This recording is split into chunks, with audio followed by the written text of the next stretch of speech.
Ya, pemirsa, mendukung program ketahanan pangan Polres Oku Selatan memanen jagung yang ditanam pada akhir tahun 2024 di lahan milik petani dengan luas lebih kurang 1 hektar.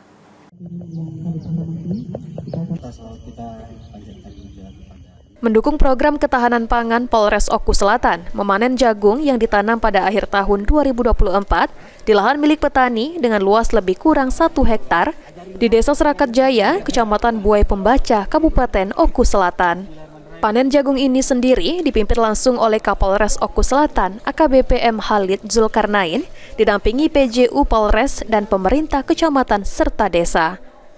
Panen jagung perdana dari program ketahanan pangan ini merupakan hasil tanam jagung perdana di akhir tahun 2024 lalu. Menurut Kapolres Oku Selatan, AKBP M. Khalid Zulkarnain, program ketahanan pangan ini dilakukan serentak di seluruh wilayah Indonesia dan Oku Selatan turut ambil bagian untuk mendukung target 1 juta hektar lahan jagung. Sri Fitriana, PAL TV.